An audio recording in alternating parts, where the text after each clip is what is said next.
Yeah. Hello and welcome to Noobs in Progress. My name is Nathan, and here with me I have Ethan Murphy, Nathan Beatty's friend. Hello, Ethan. How are you doing today?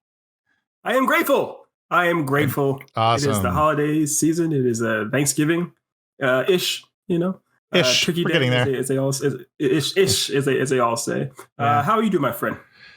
I'm doing well-ish, as they say. You always sigh so big. Yeah, always. well, I'm gonna do a super cut of all the sighs you did before each episode. Yeah, it's funny. Like it's actually very amusing that and I realize why you said it. It's because this is kind of like a Thanksgiving episode. But you said you're grateful, and it was funny today because we had a meeting at work. It was like a monthly meeting that we have for the whole department, and the theme was like being grateful, and they made us watch these like feel good videos and all this kind of thing, and I couldn't help for just the mood I was in today, and it's really funny because people must think if they watch this show that I am like this I am Neil Page I seriously think they think that I am a complete cranky, cantankerous asshole. And I'm really not. It's just, I don't know what it is. But today I was just like, yeah, I'm grateful that this meeting's going to be over soon. I was just like in one of those moods, and I couldn't, and they were like, you should be grateful for air. And I'm like, Yes, no, you are not Neil Page. I don't think anyone thinks you're Neil Page. People are, of course. Also, we have to get into this. For those who don't know, yes, we saw the movie Planes, Trains, and Automobiles. Some more recent than others. Which is perfectly fine. But there is a character that Steve Martin plays named Neil Page, and Neil Page is a bit of a stick in the mud, very serious, very uptight, angry kind of person. So if you didn't know what Nate's referring to, calling himself a Neil Page, that's what it is. Yes. There's people that you say, "Oh, I'm a Samantha," or "I'm a Charlotte," and they haven't seen Sex and the City. You're like, "What are you talking about? Get away from my face!" It's like, what? So it's like, what? Yeah. So, well, I was trying to give a sly, connection to our topic for today, which as you brought up was we watched Planes, Trains, and Automobiles. So yes, without further delay, we will get into it. Now, while we get into this as well, I took some notes. There's some things that some questions I posed to you before in our prequel that do pertain to some of the notes I have. So, all right, and I'll get into this, and we can kind of just go through this together as good friends. Now, the first thing, of course, is did it live up to your expectations or did it fall short? I think it did. I think it did live up to my expectations. It was, I expected it to be a good comedy, like a good 80s comedy. And it was a good 80s comedy. And I enjoyed it. And again, there's I'm trying to hold back because there's a particular note I made because I took notes. I was so determined. I was like, I have to take notes. And there's a particular note that I took that I want to save talking about it until a little bit later to be appropriate. I think I know what it is. I think I know. Yeah. Well, we'll see. But yeah. So it did. Yes, it did. Okay. I'm going to the thing I think you're going to bring up. I'm going to type it right here in our Discord. Let's see. I'm not going to actually say it out. I'm not going to say it out loud. So and then once you say it, I'll just hit enter immediately, and you'll know that that's what it was. Oh, okay. So I won't say it just yet. Okay. So you're not going to tip your hand. Damn it. No, I won't tip my hand. Okay. I'm sitting there like, okay, what's he going to say anyway? So. No. You'll see it once you say that part. I'll hit enter. All right. Yeah. Did you see what you were hoping to see? Now, I guess that might be because you were hoping to see what you said, a good comedy, but yeah. I think I did see what I was hoping to see. I was hoping to see a good 80s comedy, and I was really hoping to see, I know I had a good comedy, like that's what I answered last week is what I answered, but I also wanted to see John Candy in his prime. Steve Martin in his prime, and also I do want to note, because while I was watching this, I did look this up, and I wanted to make sure that I shared this pain with you. You and I are now, today, as we record this, 2 years older than John Candy was when he filmed Planes, Trains, and Automobiles.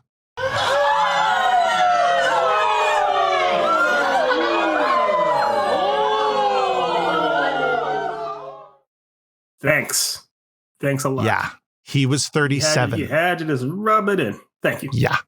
Now, Steve Martin is, at the time of this, was still like, he was he was older. He was just a couple of years older. No, the blow, but he was older. The blow was not softened by that. The blow was still hard. Yeah, we're just about like 2 or 3 years away from where Steve Martin was when he filmed this. So yeah, that hurt a little bit. If we're I'm sure it did. Here's the thing: if we're leading full force into these Neil Page and Del Griffith kind of metaphor, or not metaphor, kind of analogies, what have you. You, as Neil Page, have the family, the home, beautiful wife, and kids. And if I'm the Del Griffith in this scenario, I'm like him, where I am that age. I have no wife. I have no kids. It's just me over here with shower curtain rings and a mustache. But you know what, though? As I'm watching this movie, and I wrote this note, and I will talk about this note. I actually put 2 notes down. One was, it was during the first hotel scene, or motel scene, I should say, the one where they had to share a bed. I made the realization, number one, well, I made a couple of realizations. Number one, I've stayed in that motel room. I've stayed in many motel rooms like that. Brought back memories. Yeah. 2 is, I have the mentality of Neil Page, but the physicality of Del Griffith. Number 1. Number 2. But then it was later at the second motel scene when Del Griffith is sitting out there in the car, freezing his ass off, and Neil Page is in. And I realized, nah, fuck that. I am Neil Page and Del Griffith. I am both of those characters. I am Planes, Trains, and Automobiles. I am both characters smushed into one. Even the loathing happening between the 2 characters, like, this is right. It was existential. Here. Oh yeah, I wish you had seen it earlier to actually really process that that sheer, like. And I wish I could have watched it with you as the choir sings, as your brain is processing. The explosion of, oh my God, it's all me. John Hughes is me. I wrote myself. I'm just really excited because the next time I talk to my therapist, I'm going to go, have you ever seen Planes, Trains, and Automobiles? And I just point to myself. They'll be like, I know you finally saw it.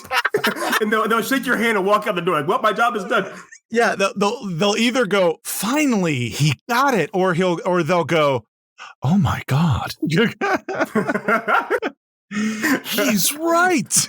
Anyway, brilliant. Fair enough, my friend. But it was as a person who's known you for several years, you are not nearly as cantankerous as Neil Page, nor as annoying as Del Griffith. You're fine.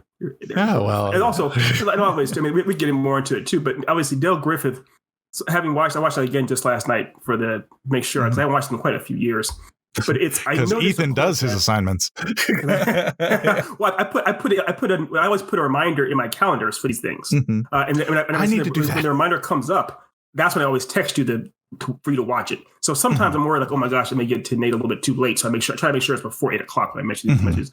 But anyways, as I was watching it, I realized, oh yeah, Del Griffith, nothing that guy does is malicious or mean-spirited. Nothing. And even there's a point where we'll get into this again. There's a scene where Neil Page just goes off on Del.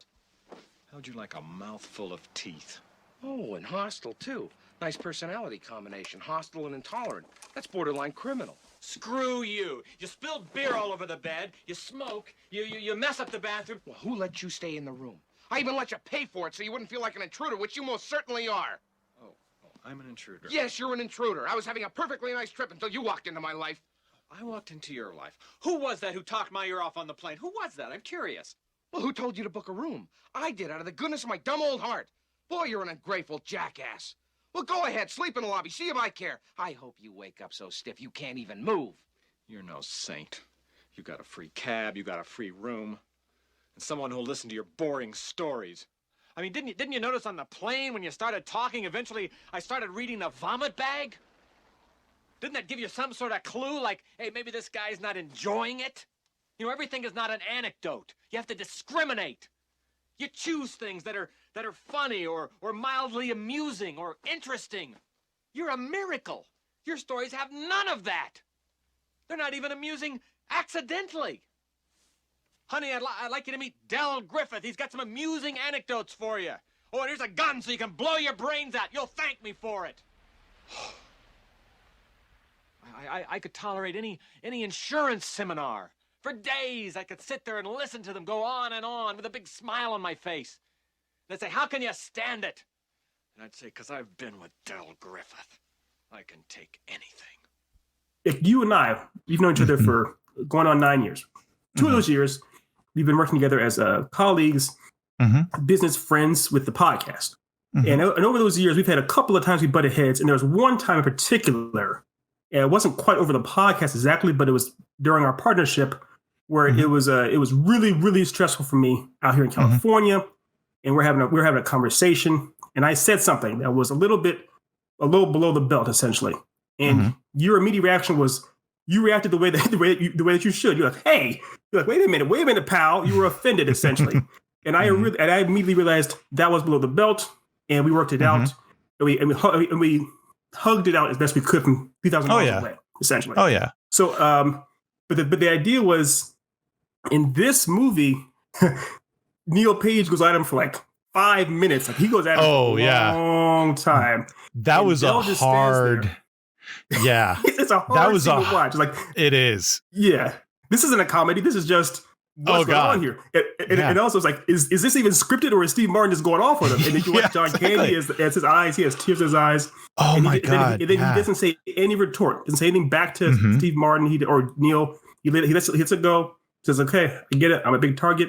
That's fine." And then walks over and goes to bed. It's like, whew, that's even worse. And you can see Steve Martin's like, damn, I feel even worse now that he did come back at me. So everything that no matter how bad Del might seem, he's not a bad person. There's no way you can't say he's a bad person. And in Neil's case, he has such overwhelmingly horrible luck at this time. It's kind of like, I get where he's coming from. I get that you are. You and I have had some rough weeks recently because of everything that's going on. I was like, I can't. You were a little bit late tonight with the show. I can't fault you too much. I know you have a lot of stuff going on. We all hit our breaking points too. So we're seeing a person who's hit his breaking point multiple times, and a guy who's not mean spirited at all, but is kind of just being himself can upset people. So they're neither of them are bad people.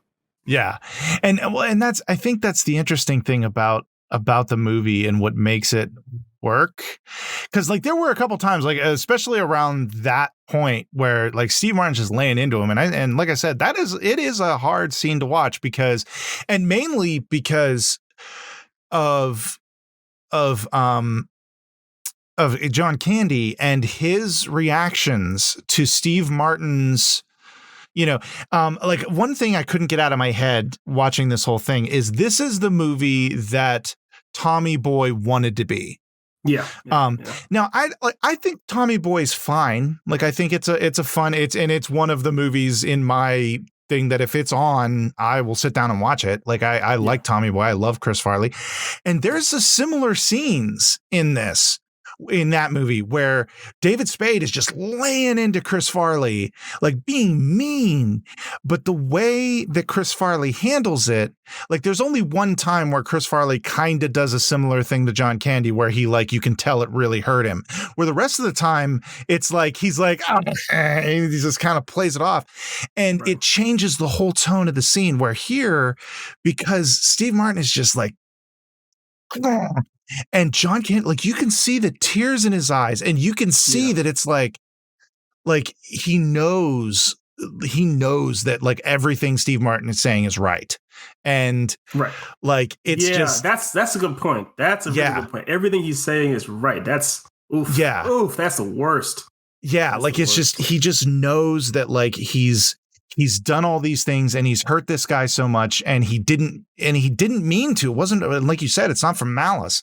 Like if Del had a malicious bone in his body, then it would have changed the whole tone of the film. Yes. But yes, the fact that everything that Del does is just out of this like dopey, not understanding how things work, sheer dumb, just being kind of not that bright, and or like the mentality of, oh, well, I'll use his credit card to rent this thing and then I'll pay him back.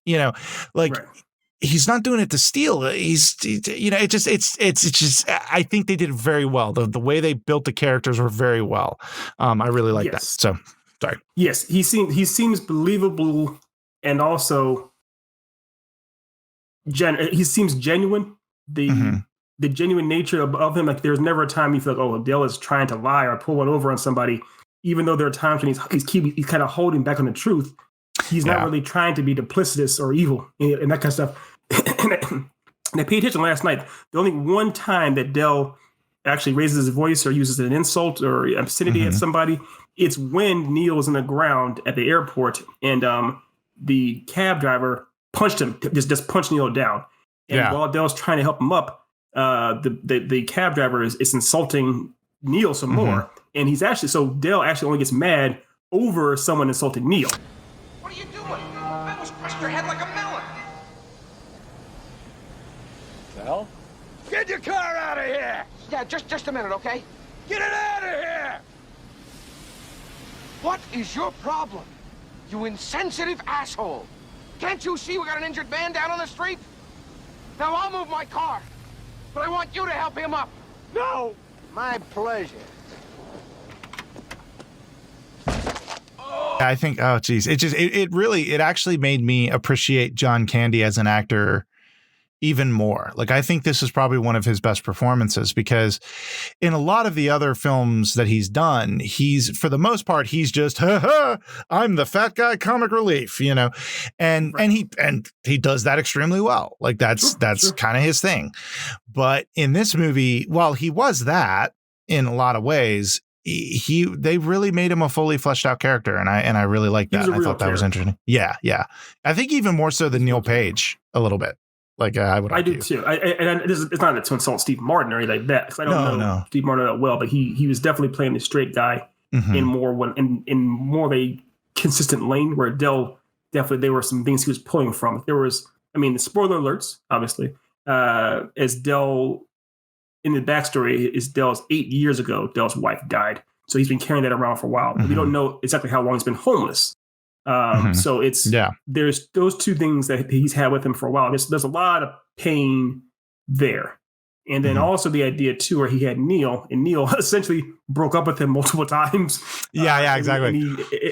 I get that. You also get the idea that he's lonely, very, very lonely. Yeah. So for him to carry that pain with him, and I paid attention to it this time watching it, knowing the twist essentially, it was like, he's definitely portraying a character who's pained in that way very, very well. And there's a great point. We're getting too far ahead of ourselves, but yeah. So we'll. Yes. Sorry. So back to the question. No. So now here's what's interesting. Question number 3: did you see what you were afraid you were going to see? And with this, the answer to this was, it was tropes from years past, like comedy tropes or things like that from over the years. Did you see something like that kind of stuff, perhaps? Not really, to be honest. Like, other than the standard overarching trope of the straight man just trying to get to a place and the extremely annoying hanger-on, like that. But that's the whole conceit of the film. So, and I kind of knew that going in. So and that's also not a trope that bothers me too much, just as if it's done well. Where this, it was done well. So I think it was good. So I did not see what I was afraid I was going to see. Okay. Now, I'm not sure if this is a part you were going to bring up, but I'll say it now. So the one trope that was much more prevalent in 80s films and earlier films, the trope of gay humor. That is, there's... you can say it? No, actually, to be honest, I did write a note about it. It wasn't what I was referring to before, but okay. One of the things that surprised me, I'm sorry. Excuse me. What surprised me is, they played that. They did play that card. But they didn't play it. They didn't mash that button too hard. Like they didn't do it as hard as other movies would. And sure. Like the only part that I thought, if they had cut out the joke, it would have been fine. And that was the joke about, hey, did you catch that football game last time? Hey, like if they had just cut that joke, I actually think that could have been something that could play today, because even though there's this, they were like, oh, he was kissing my ear, and oh, he had his hand up my ass. Like, oh God, there was that. Like, I can still kind of see, like, okay, I'm a heterosexual male. I'm not homosexual, and the idea of kissing a male is kind of gross to me. Sure. Gay people like to do it. That's totally fine. But if I woke up realizing that I was licking your ear, I would feel a little weird. So my reaction. Of course. Yes, and I would imagine you would too. I mean, granted, my bucket list would be crossed off, but yes. Outside of that, the thing is I see what you're saying as far as that bear. That bear's joke was kind of the cliche. That was kind of that was where they took it into the, took it into the stratosphere. But the other part was, they had that big music drop as far as like when they jump out the bed, it's like, those aren't pillows, and they jump out the bed, it's like, duh, and that big crescendo. Yeah. It's like, all right, we get it. It's like, oh my gosh, it's the worst case scenario. Holy God. It's like, all right. Yeah. I know it's the 80s, that was it, but it's just like the idea that that's like the worst possible thing imaginable is you're with a guy. Yeah. It's like, okay, calm down. I have a buddy of ours. Mick, obviously Mick and Josh. Oh, yeah. Oh. Buddies of ours. We went to a convention and I'm interested. Okay, I'm pulling it up. It's going to get good. No. Volume up. What it was, we went to... Whose ear did you lick? We went to... $10 on Mick. Stop drilling. We went to a convention in Richmond, and because Mick booked the room, there were two beds, I guess two queen size beds essentially. Mm-hmm. But the way it was just two beds, and there are three of us. And Mick's like, well, I booked the room, so therefore you guys get to share a bed. And Josh was like, well, damn, lost the bet. So we just had to coin toss. So Josh and I had to just be on top of the bed, and there was a time when as we both fell asleep, dozed off. I woke up and I had my arm slung around Josh. And Josh, I don't know if he was awake or not. I was like, all right, that's enough. So I went ahead and got off the bed and put the pillow down. And so I get what you're saying. Yes, it's weird. It's like, man, this is a bit too close and everything. Yeah. But at the same time, it happens, Oh yeah. Things happen. Yeah, I'll give you that. Yeah, the jumping out of the bed and that was a little much. I think if they had done it a little differently, obviously it was done in the 80s, so they were obviously going for the gay joke.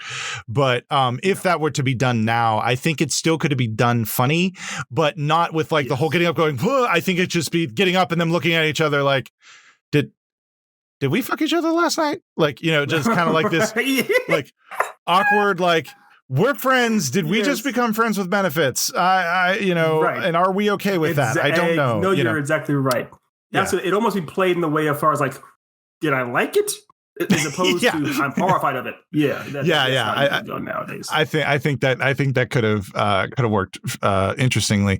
Because like I said, it's one of those things where, you if you're in a situation like that, and I think it's even more effective if it's somebody but in a stranger situation, But I will say there was a point in the hotel room or motel room. I keep having to correct myself because those were not hotel rooms. Not hotel rooms. But it's close enough. Yeah. But there was a point in the first motel room scene that if I was Neil Page, I would have been like, okay, I apparently have gotten tied up in a human trafficking ring. I'm gone. Just like the way everything was going. It was like, I just need to get the fuck out of here before I end up on a semi truck to, Canada, Yes. Yes. I mean, there are so many. I think just imagining if this was real life. If you had this much bad luck over and over and over and over and over again, then one day it's like I can't. I'm done.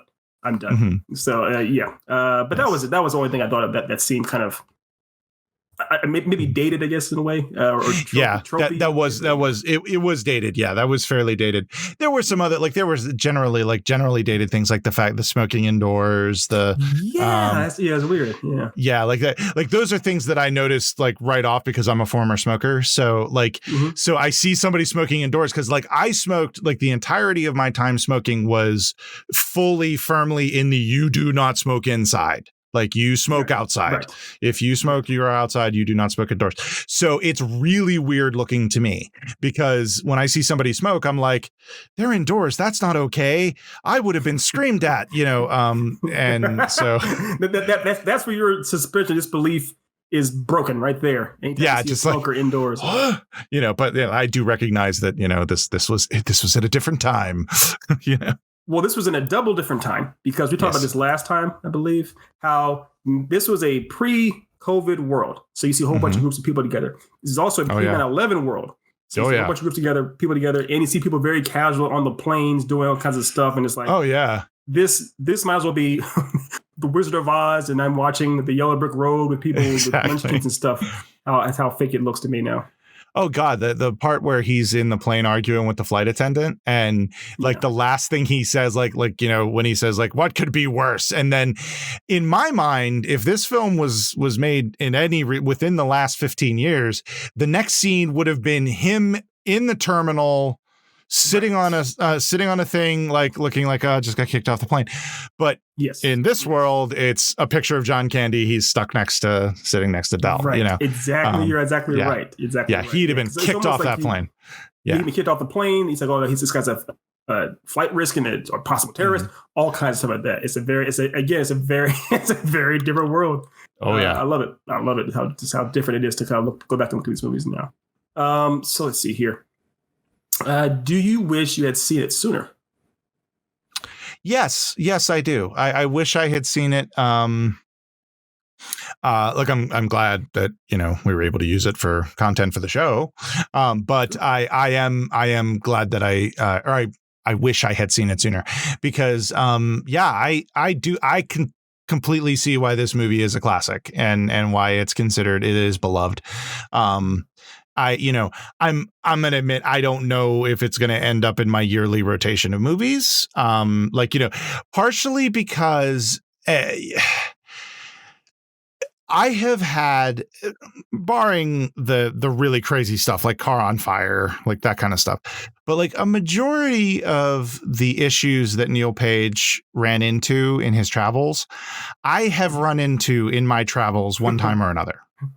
And in some trips on the same trip, not maybe one or two at most, plane getting canceled, can't get a hotel, that kind of thing. So just seeing those scenes just was anxiety level goes up.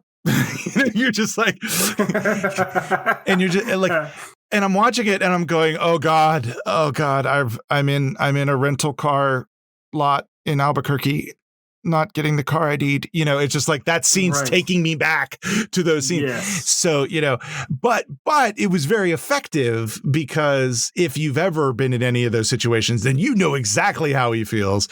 Of course. Yeah. The only bit was that every time he was going off, when he went off on that rental car lady, I was just like, dude.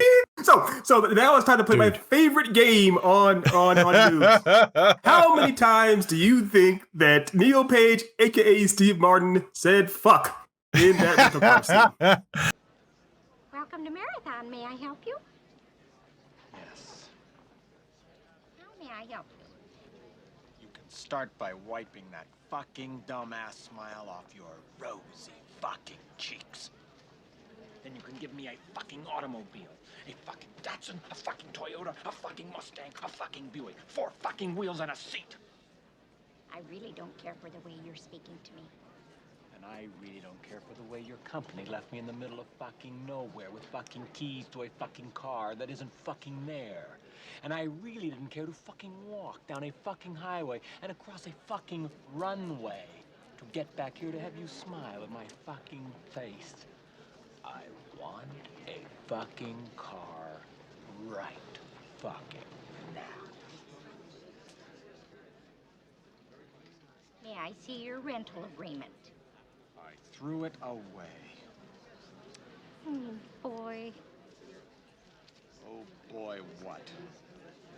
You're fucked. I would go with at least 20. All right. So I actually have the number. I actually have the. Oh, you have the number. Notes. Okay. I did. That's one of the notes I took here. I actually have the number. All right. Okay. Now you're saying your number. You're just saying is 20. I'm going with 20. Now here's what's beautiful about that.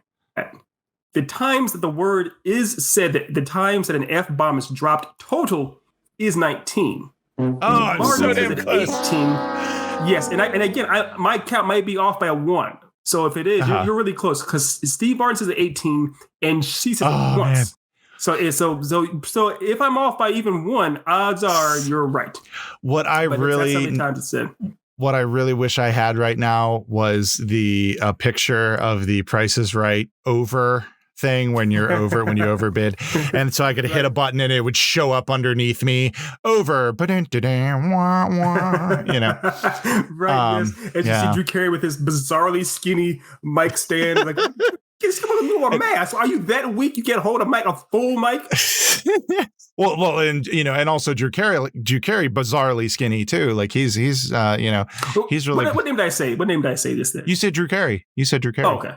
Yeah. So I said Drew Carey bizarrely skinny too. Like. Yeah, yes, Drew Carey is himself bizarrely skinny. Yeah, like he's obviously. So are you saying he's like, hey guys, in case you don't notice, I've gotten skinnier, but I want you to see that, so I'll make sure this Mike is skinnier too. Yes. So wait a minute. I see what he did there. Well done, Drew. Okay, he's a prop cop. He's this era's Carrot Top or Gallagher. I kind of wish though, because Bob Barker had the skinny mic too. Like he always had the skinny mic, and I always thought that was bizarre.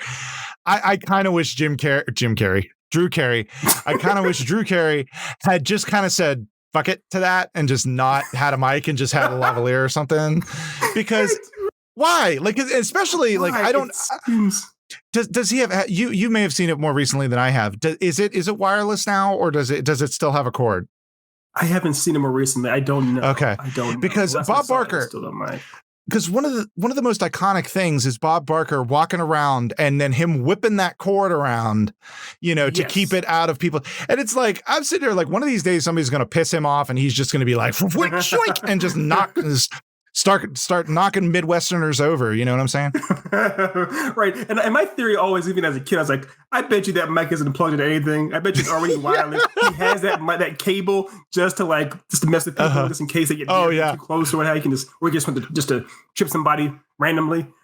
Seriously. Oh, it is. Yeah. Oh God, that was a random thing. Anyways, it was not for us. Not for us. For us, it's right on brand. But for right on brand. Anyone else, it is way off. All right. So let's see here. What question we're on? What I will do now is let that, because it's kind of a random question that got us there in a way. So what I'll say here is I'll go ahead and bring this question up too. Do you believe in the Hughes-iverse? Now, do you remember what that was from last time? Yes. Yeah. You had mentioned that like all the Hughes movies are in the same location. Potentially. Potentially. Yeah, I could believe it. Like I don't.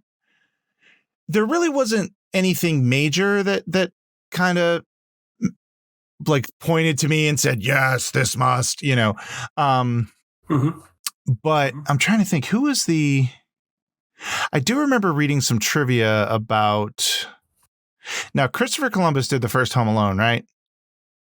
Yes. Yeah. But that was John. But that John Hughes did write it though. That's what it was. Okay.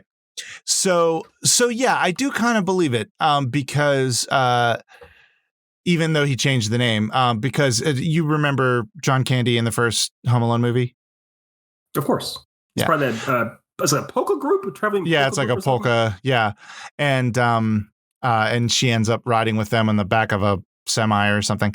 And I read trivia that John Candy could only do it one day, and so he did it as a favor, and then as part of the favor, I guess they only paid him scale, so he only made like $414 for the entire thing that he did for the movie as a favor. Well, as a kind of thank you, John Hughes and Christopher Columbus let him go off script, and he was the only actor who was allowed to go off script. So essentially all of his lines in Home Alone are improv. And I'm sure what's her name? Who played the mother? O'Hara? Yeah, Catherine O'Hara. I'm sure she loved those scenes. She was like, finally, my element. It's a great scene. I mean, the whole because she did improv too. She did improv as well. I think were they both Second City? Maybe they were. I think so. Yeah, I think so. Yeah, it makes sense. Yeah. Well, so that's here's the thing. I'm glad you did your trivia, and this is one thing I didn't even do trivia. This is just based off of what I saw in this film, and then also observing other John Hughes films. So, do you remember at the very beginning of the movie when Steve Martin is in that big boardroom, and I guess he's an ad exec of some kind, but the guy is looking at the different illustrations. Steve Martin is sitting across the table from another guy, and the two of them are sitting there waiting, essentially to leave to go home. Both of them going back home to Chicago. That guy is the same actor that played Ferris Bueller's dad. Now the thing is, they're both going back to Chicago. Ferris Bueller is also set in Chicago. I think Steve Martin might say that guy's name in passing real quick. I can't remember what the name was though. And I don't remember at all what the name of the dad in Ferris Bueller's Day Off is. I don't even know if they say it, to be honest. Yeah. Because I feel like the parents are just referred to as mom and dad essentially in that movie. So that's one connection. Another one is, you remember right before he gets into his cab, Steve Martin races Kevin Bacon? Yeah, I saw it was Kevin Bacon, and I was like, that 1 degree. Anyway. Right. Well, because yes, of course. The thing about that, I know you don't like your pork, but bacon's still awesome. However, Kevin Bacon is in the movie, and he had done it right before the movie She's Having a Baby, which is also a John Hughes movie. John Hughes movie, which is also set in Chicago too. So in the cab he gets into, I believe, is also going to the airport, just like the one he ends up taking, possibly. So that's another indication that could be part of the same world there. Here's one for you as well. Ben Stein. Remember Ben Stein? Yes. He was the announcements at the airport. Right. And it was the only time ever in life I've seen him smile. Ever. Yeah, very brief. Very, very brief. At the end, he's like, we've canceled flight 909. Big old grin. And it was like, oh, what happened? The one time he smiles when they cancel a flight during a holiday. So let that sink in. But yes, so they show Ben Stein, who was also, of course, Ferris Bueller's teacher in Ferris Bueller's Day Off.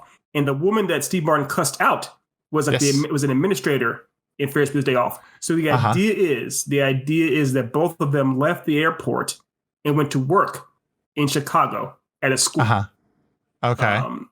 So that's part of the theory too. So it's all these connections are there. It's possible. It's possible it is a shared world, and here's how it can all work. There could be other things I missed, but that's just one of some of the parts to this theory. I could definitely buy into that. Like, I think, it's obvious that writers and directors tend to like to work with actors that they like, it's just, you find a good actor especially character actors who, are easy to work with, show up on time, don't give you any trouble, then you're golden. You're going to be in everything they make for the rest of time. But at the same time, like, I think also with John Hughes within writing, and I think this too, like, as a writer, there are certain things you tend to gravitate towards. And so it's like the concept of while it's not as prevalent in Home Alone, it's similar in that the mother is trying to get back to Chicago to her son, and she's having to, she can't get a flight, she can't get she can't rent a car, she can't take a train, like she can't do anything, like, so she ends up hitching a ride on a semi truck with a polka band, right. It, like, so like it ends up getting, like, it gets more and more ridiculous as the movie goes on. Meanwhile, you go back to the movie and Kevin, Macaulay Culkin is, abusing these two grown men. But with this, it's like, obviously the focus is more on, the road trip. And so you see these like repeating themes. And so, yeah, but I totally could buy into it. And I think it's fun, whether it's true or not. You mentioned, you brought up some of the thematic tropes that John Hughes himself has in his movies. So at the end of Home Alone, the movie ends with the mother, because obviously it kind of opens with Kevin McAllister and his mom had a big fight. And the movie ends with her coming home and the two of them seeing each other and then embracing the big, huge hug. This movie does something similar. It's not so much a battle between Steve Martin and his wife, but it's coming home, the feeling of coming home, and he gives her a big, huge hug. Yeah. At the end of Uncle Buck, I'm not sure if you remember that movie that well, but at the end of Uncle Buck, that movie opens with the teenage daughter Tia having a fight with her mother, and the movie opens with that way. And then at the end, it ends with the two of them standing in the hallway of the foyer of the house, and then giving a big, huge hug with each other. It's a theme, definitely a theme with John Hughes, that he likes to have people kind of come, like a homecoming, where people, the feeling of coming home and things being forgiven and mending fences, that kind of stuff. That's definitely a big trope in his own films, essentially. Yeah. It's interesting you brought up the thing with the wife. I think that part was my least favorite part of the movie. Was this like, I don't know. I just got the impression that they were trying to make it seem like she was more upset, like almost like she was upset with him that he wasn't able to be home. I just got that impression. Maybe I was reading too much into it. I couldn't tell if they were trying to build it up to make it seem like she thought he was cheating on her, or what. Like, okay. My take was that it was more she was afraid or worried. There was a little bit of her being upset, possibly disappointed. Not so much worried about the affair and like that. I didn't interpret it that way. But there was where it did seem like she resented him on some level for not being there. There was something that it seemed. And if there was like a bigger thing where it's like you're always off at work and traveling and all that, then that's a different thing. But they like, and again, I fully admit I could have been reading more into it. But yeah. So anyway. Well, what's interesting, this movie was 90 minutes long. And nowadays movies are pretty much always 2 hours. Even like Pixar, like Frozen was like 115 minutes, something like that. So it's like these days movies tend to be longer, a little bit longer. I guarantee you, if this was made today, it'd be at least 2 hours, and they have a scene with the husband and the wife. Either it would establish on the phone somehow they were either fighting with each other about something, or they would plant the seeds that she was worried that he was being unfaithful, or that showing her frustration with him not being at home with the kids or always traveling. And you'd see Steve Martin talking to John Candy, like, I'm always on the road. I failed my kids, that kind of stuff. This was very streamlined. This was just like, I'm trying to get from point A to point B, and my wife wants me there and I'm not there. And it shows there were times where it would cut, it would almost go full blown Five American Tale, where it would show Steve Martin putting his head down to bed. Then it show his wife doing the same thing, showing that the two of them, obviously miss each other, miss being around each other at night.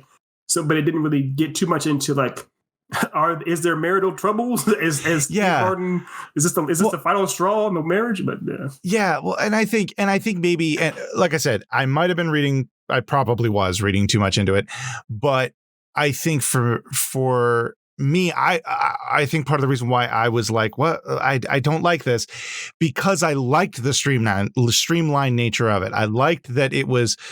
And this is something I like about John Hughes films, is that the conflicts are not complicated. Like, not at all. This, not even remotely. Yeah. Like this movie is very simple.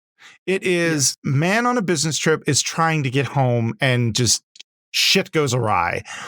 and he meets probably the obnoxious yet lovable human being on the planet. And now he is stuck with this guy and he has to try to figure out how to get home. Yeah. And exactly. and that's it. There's nothing else to it.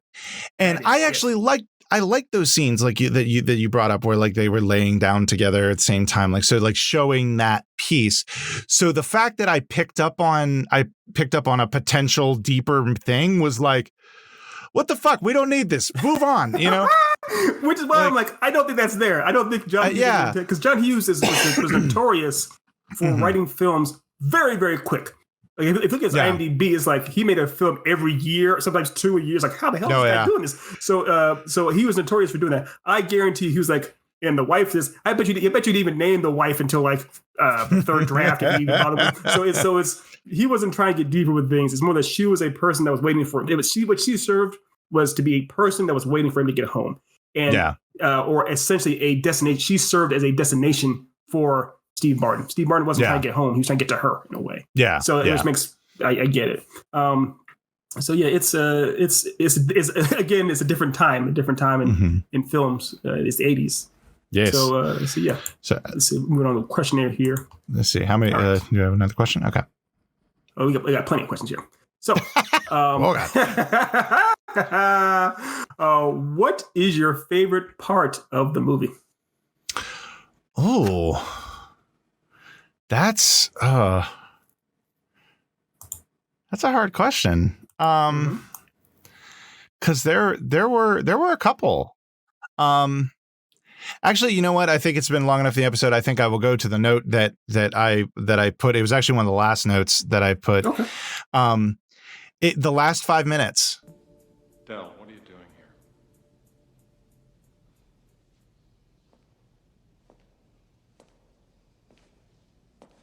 You said you were going home. What are you doing here?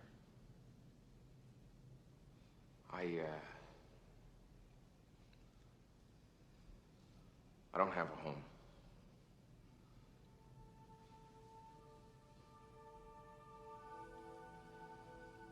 Marie's been dead for 8 years.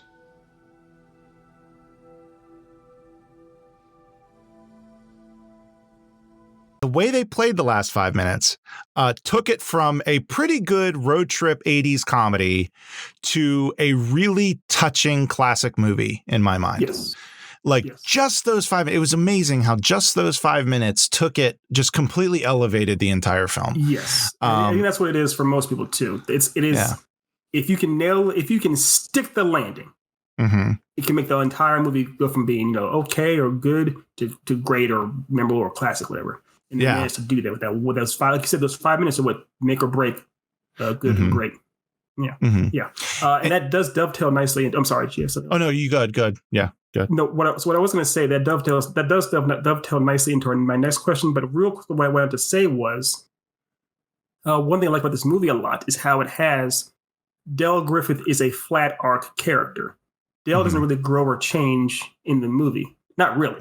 The person who changes is definitely Neil. And so, like you said, the last 5 minutes, you're seeing the growth hit him, essentially. Yeah. That's what works.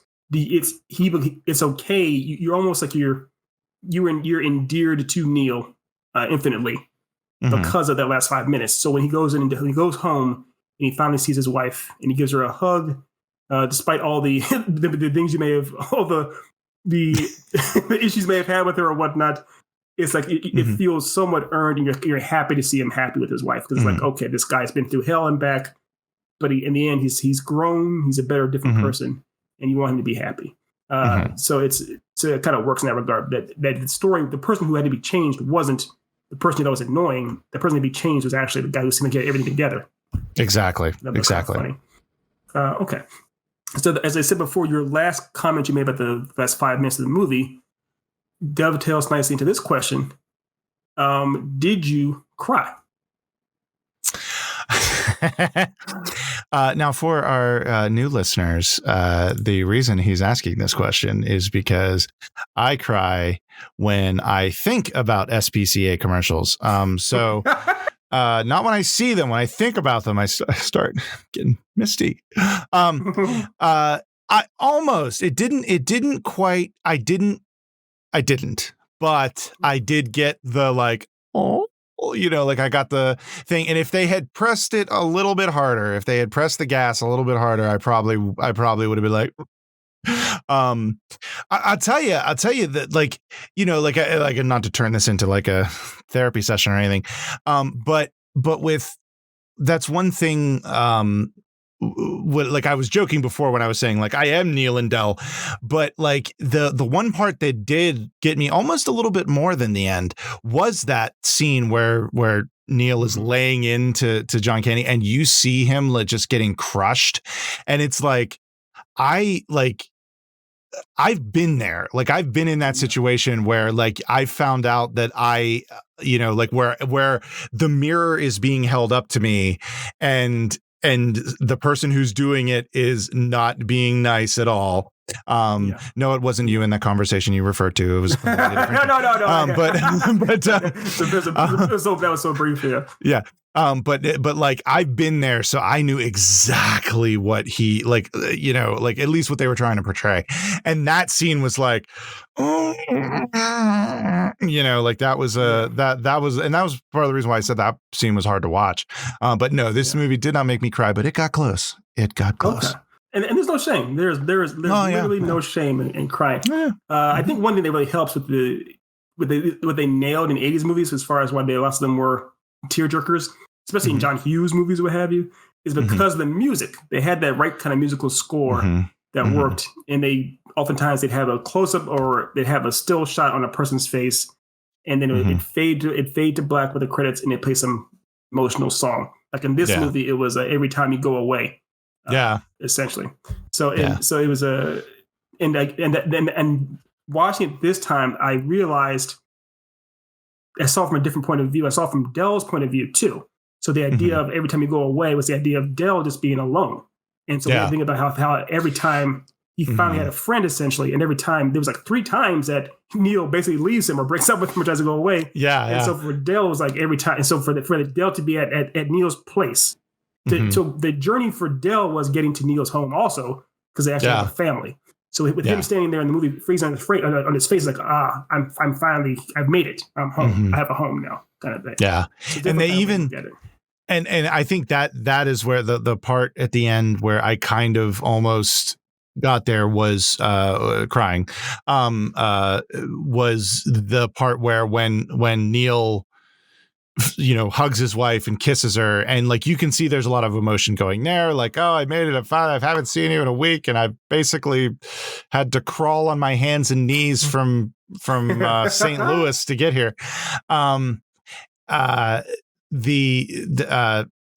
Del, they do 2 shots during that, where the one is when they first hug, they do a shot of Del gripping his hat, and you see him gripping, and he grips it really hard, and you can tell it's because he's seeing what he hasn't had in 8 years.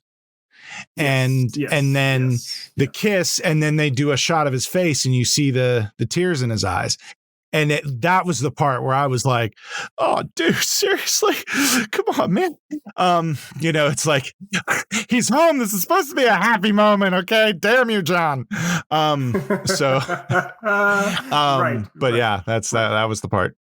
Yes, you're absolutely right. It's the empathy he saw as he looked at them. Yeah. It's an emotional part. It's an emotional part. And then the part 2, like you said in the last 5 minutes, when Steve Martin is putting all the pieces together, as far as like, wait a minute, I get it now. I know what's happened. And he goes back to the train station. He makes the choice. There's a couple of times of the movie where Neil or Steve Martin makes the choice to continually help Del. He actually has a clean break, could leave him. But there's a couple of times he makes a choice. Like there's a part when they get off the train and he sees Neil struggling with the chest, and he decides to help him with it. And the part, of course, where when he's on the subway going home, and he decides to take another one back, and goes back to see Del. And he talks to Del about it, and you see Del just sitting there looking completely broken, completely devastated, and he has the most vulnerable part ever, where he just says, "I don't have a home. She died 8 years ago." It's just like this is it. All the things you've seen about me, you know me inside and out. You see my absolute worst of the worst of me, Neil. Here it is. It's the last thing. And Neil just And the thing is, you knew before he went there, already knew that, and also before he went there, he clearly made up in his mind, I'm taking this guy home with me. So it's just the idea of just like, yeah, I'm going to do this. And to see that it's a metaphorical too, to see them both carrying the chest together at the end down the streets, like we're officially, this is the brotherhood essentially. So it's good stuff. Though I want to see, I know it would be sacrilegious to have this exist, but I want to see the sequel, though, of 3 weeks later with Neil and his wife in the kitchen and her going, when is he going to leave? He's left the socks in the sink again. I know, but he doesn't have anywhere to go. You know, like that scene is playing in my head right now. Of course. Now, that's what I like about you, because you went the very nice straight PG way. My brain went to the porn parody. Oh God! I'd like to know.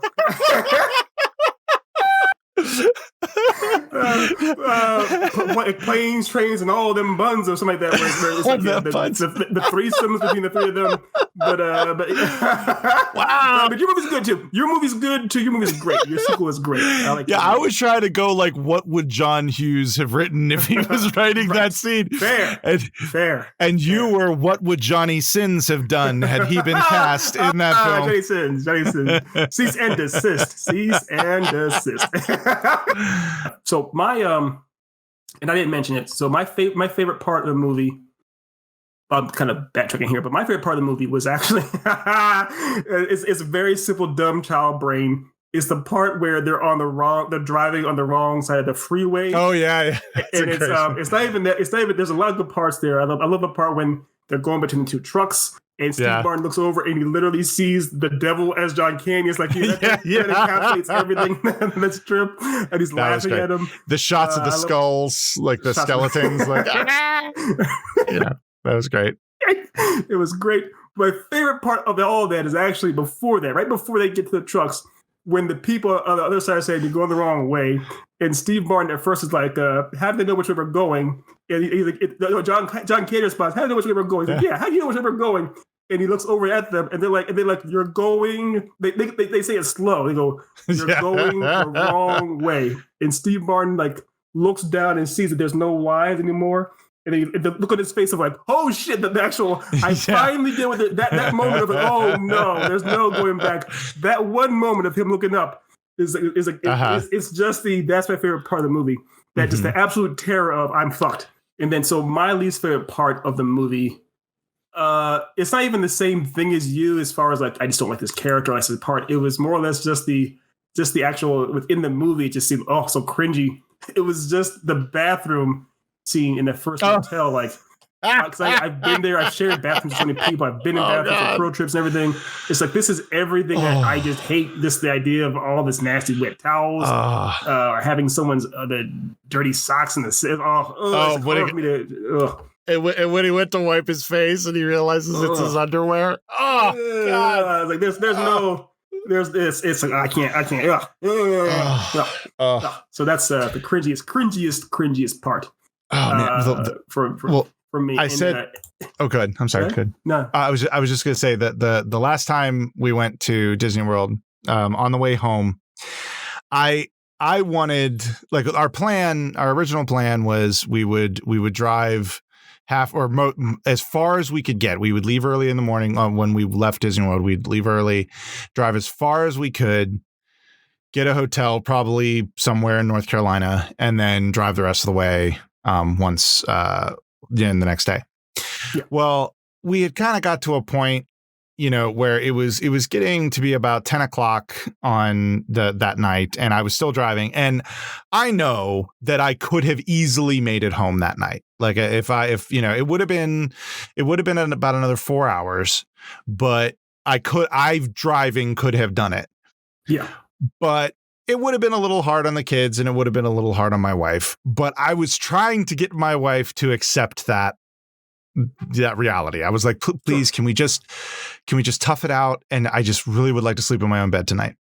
Oh yeah. And she insisted. She was like, no, we've gotta stop. It's just better if we stop. And so we find a rest stop area, like our thing right off the highway. and there was like 4 motels right next to each other, and we essentially did a bidding war between them. Like I went into the one and said, "Do you have any rooms?" "Yes." "How much?" "I'll be $120." Like, okay, I got to go talk to the warden. So go out to the car, went to the other place. "Hey, they're saying 120. Can you do better?" So I did that for a little bit. Well, we ended up getting a really good rate. We ended up getting like $75. It was awesome. Very proud of myself for that, except for the fact that the room wasn't worth the $42 these guys paid in the movie, because it was even worse. Oh God. Like it was. Oh, like it was like I laid down on the blankets and I could just feel that it was like, I don't know if these have been washed in a while. Like it was just like, I just, oh God. No. The second you touch the beds and you can tell that there's herpes on it. It's like, I wanted to like break out the black lights and just be like, let's see what's happening. Let's see what's happening. Oh God. If you get to a point where you're curious or feel the need to use the black light, it's already too far. Oh yeah. Yeah, like I was like, I actually got this close to be like, I'm sleeping in the car. But there were literally moments where I was like in the room and I would like hear noises and I'd be like, oh God, somebody's watching us. Like there was like a keyhole and somebody's like, And you know that scenario, right? That was Norman Bates was the one who originated that, which means they're probably psychopaths. So I did not get a good night's sleep. Okay, well, I think we've gone on long enough. I know we have. This will be 2 parts. Yeah, they're 2-parter. We're almost at the hour and a half mark. Yes. So yes, no gaming of the movie is lower than the movie itself. Yes, actually, you're kind of right. The movie itself is 1 hour and 33 minutes. We're at 1 hour and 29, so we're getting there. Your plan worked. Your plan worked. Yes, it did.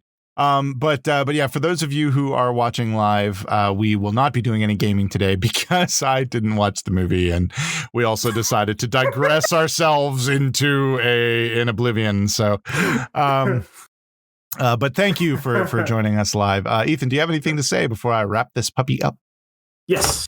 To digression and beyond. That'll be our new slogan as Buzz Lightyear flies off. Yes.